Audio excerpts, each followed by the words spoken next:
Clip of the day. Hey, I got a lot of other things I want to talk about, but I've been hogging the mic, so I'm going to sit back and pop an Adderall and listen to what you have to say. Well, I've got a couple of funny clips. I mean, something little. I got Obama. Oh, went to Tennessee to speak to the employees of Amazon. Wait a minute. Was this the slave speech about the new bargain for America? I don't know. He's been giving the speech day after day in one place or another, so it's probably the same speech. But he's at Amazon talking about the future and how Amazon's a good example of the working class can get back to work. It's a robot factory. It's a slave station.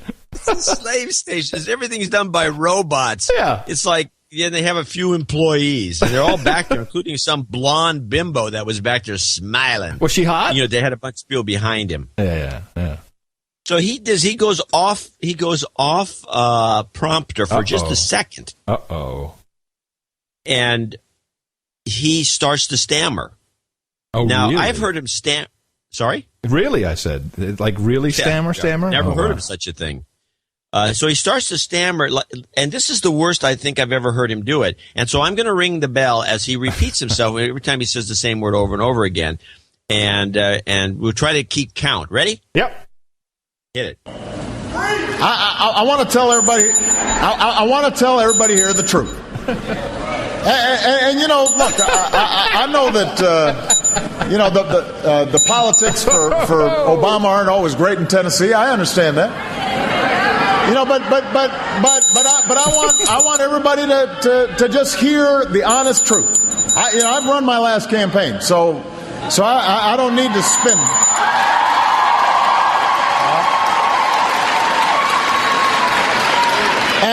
And here's the truth. Wow. It was the worst ever. But it's one performative after another. Here's the truth. I want everyone to know the truth. I just want to say this on one thing. I mean, nothing is the truth. It's all performatives. Every single thing that comes out of his mouth. Yeah, it's pretty bad. I got an email. So wait a minute. While you're on this topic. So first I got a tweet. At Barack Obama. Here's my latest plan to help the middle class retire with dignity. Please retweet. I'm not kidding. And then I got an email. Hello, everybody. The basic bargain of this country. Right there. I'm like, what? So can I read this to you for a second? Did you get this email from the president? Well, I've been sending you some of the ones I've been getting from Hello Hillary. This new thing. No, I want to talk about the Hello Hillary, but first, let me just read, because this is America. No, I didn't, because I have disconnected from that campaign. All right. This is from the White House, so I still like hearing from the White House. WhiteHouse.gov. Can I stop you right now? I'm going to say something. Yes. I'm going to say something. I'm going to make myself perfectly clear. I want the people to hear the truth. So they're collecting email addresses on the public dime, and they're going to move them over to that Obama operation, which is everyone knows about, which is a direct marketing thing where they have this huge collection of donors and email addresses and everything else. Yeah. I'm going to put in or anyone can do this. I'm going to put in a Freedom of Information Act request to get these emails. These are being collected. It's a great list. It's a great list that they would love the No Agenda show. Yeah, we should be able to. Can you do that? Can you do a FOIA for the entire list? I don't see why not. And just metadata. Hey, it's just metadata. Can we import that into MailChimp? Oh, yeah. Can you imagine? A MailChimp might blow up. All right, so hello, everybody. Pretty good load. Here it is. The basic bargain of this country says that if you work hard, you can get ahead, you can build a secure life for your family, and know that your kids will do even better someday. Okay. That is not, this is not, Old Navy. This is America. We're not like the bargain place, like the bottom bargain, this is the bin of the universe. The American dream is what we're about. You come into America, you come in with nothing but the clothes on your back, and you can be on top of the world. Why, yes, you could become president. That is the dream. We've gone from the dream to, hello, Hello, everybody. The basic bargain. We're not a bargain. I hate this. It makes me mad. And he goes on. But for more than a decade, that bargain has frayed. Oh, now we're a bargain that's busted. Can you believe Frayed. it? So you're buying secondhand goods. Secondhand, like a yard sale now. And a devastating recession made it worse. Worst. Like Ebonics here. And then it just goes on and on and on. And I'm listening to this. And he's done this bargain thing before, but this has got to stop. Someone has to say, no, I'm sorry. We are not a bargain country. This is a country of dreams. We're built on dreams. I got to tell you, I'm expecting him at any moment to say, we need to nationalize Rearden Steel. I can tell you, this is literally what's going to happen. It's beyond me. And then he did his little thing, his little show there, his YouTube show. Hi, everybody. Hi, everybody. On Wednesday, I spoke about what we need to do as a country to build a better bargain for the middle class. A better bargain. So not only you got a crappy bargain right now. So apparently somebody has made bargain, the word bargain, and some sort of a code word. I think the reason, keyword to be pounded on. Okay, here's what I think is happening. I think you start with the word bargain, and then you can bring in the grand bargain. Isn't that what he's always looking for? The grand bargain, which would be the grand bargain? I think J.C. Penney's is doing the same thing. To make sure everyone who works hard has a chance to get ahead in the 21st century economy. For that is the American dream. Go work at Amazon. You see, over the past 4.5 years, America has fought its way back from the worst recession of our lifetimes. Which was George Bush's fault. We saved the auto industry, took on a broken healthcare system, invested in new American technologies to reverse our addiction to foreign oil, and changed a tax code too skewed in favor of the wealthiest at the expense of working families. Does he believe that any of this is true? You know, I was listening to a lot of his stuff while you were gone, and I've decided that he's such a lightweight when it comes to any sort of economic theory or thought. He's never worked for a living. He's never had a job. He's never gone out into the workplaces. He's like this character that was like a nightmarish guy to put into this office. He has no understanding of any of this stuff. And when he talks about it, it's always in vague generalities, like a little kid would come up with. Well, then he comes up with this new little meme thing, which I think is coming up in 20 seconds here. As a result, our businesses have created 7.2 million new jobs over the past 40 months. Yeah, he doesn't mention how many were lost. We produce more renewable energy than ever and more natural gas than anyone. Healthcare costs are growing at the slowest rate in 50 years. I love this statistic. It's getting more expensive, but it's getting more expensive slower than it used to. And it's already too expensive. And our deficits are falling at the fastest rate in 60 years. Thanks to the grit and resilience of the American people. Wait a minute. Thanks to the grit?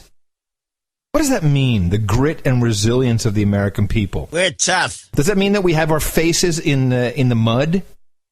Well, maybe. Yeah. We've cleared away the rubble of crisis. The rubble of crisis. There you go. It's clear. The rubble of crisis is gone. We've begun to lay a new foundation for stronger, more durable economic growth. Okay, here it comes. But as any middle-class family will tell you, we're not yet where we need to be. Trends that have been eroding middle-class security for decades. Technology that makes some jobs obsolete. Global competition that makes others movable. Growing inequality and the policies that perpetuate it. All those things still exist, and in some ways the recession made them worse. Reversing these trends must be Washington's highest priority. It sure is mine. Oh, wait a minute. I thought his highest priority was protecting the American people.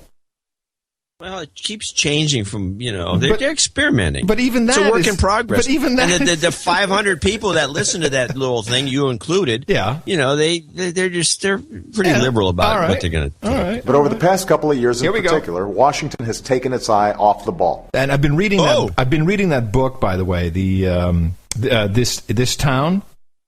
A very good book. And the use of this word Washington it's really quite disgusting for the President of the United States to be talking this way and blaming it all on Washington and this town. He literally says this town, instead of, your representatives, your government, what it really should be.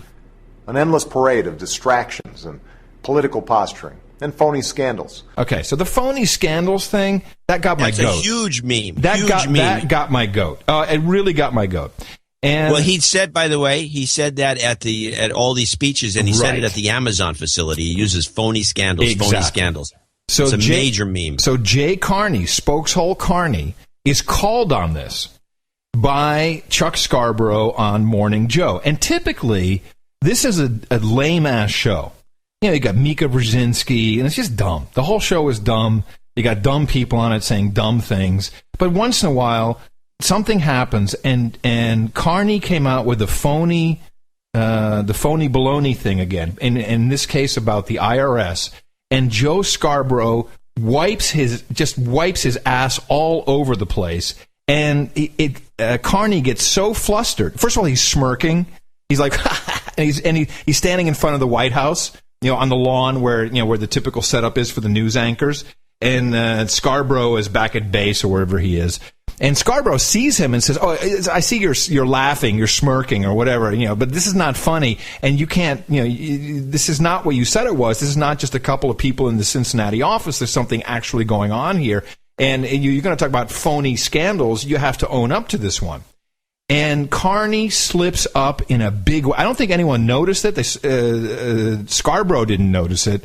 But Carney slips up, and he just puts his foot in his mouth as far as I'm concerned. This one thing, though, you say that there's cherry-picked information on the site. Let's just take the IRS scandal. The fact is it's far different than what you said. At the beginning, you said it was just the Cincinnati office, and then we find out more people in Washington are involved. And then this past week, we found out, despite what any of us think of the investigations on Capitol Hill, and I see you smiling, I don't know that there's anything to smile about, that it wasn't a couple of crazy people in Cincinnati, that this information actually went up to the chief counsel of the IRS, which was one of two political appointees by the President of the United States and the entire IRS. So it doesn't Joe, sound I greatly phony appreciate, to me, Jay. Joe, I greatly appreciate that is the line that is being pushed by Republicans who want Washington to be focused on scandals instead of the economy. No, Wait, Jay, Joe, that doesn't work. No, is that the truth or not, Jay? Is that the truth or not? You said, Jay, that this was limited to Cincinnati. That wasn't true. No. I want to talk about the economy, but talk to me. Don't give me talking points, because that doesn't work on this show. And you've been here long enough to know it doesn't work on this show. Okay. So answer my question, and then let's talk about the economy. When you get to the question, I'll answer it. Here it is. What we said all along. I gave you the question, and you decided to fight me, Jay. So stop your games with me. We've known each other for too long. I'm not playing your games. I'm not somebody you talk down to from your podium. Yeah, answer my question, Jay. Joe, please, let me answer it. There is no question that activity that occurred at the White House, at the IRS, was inappropriate. Whoa! How good was that one? Clip of the day hit it. Really? Oh, I didn't even have a clip. Come on. Oh, well, thank you. I wasn't expecting anything like that, but I'll take it. I'll take it. Clip of the day. It's beautiful, though. Yeah, the White House. The IRS. Wow. Yeah. I love it, though, when Scarborough just says, hey, you don't talk down to me like you do to everybody else. Screw I guess you. they're old friends or something. He was pissed at him. Well, no, didn't Carney used to work at Time or whatever? These guys all know each other. They're all hanging out at the Washington Press Club.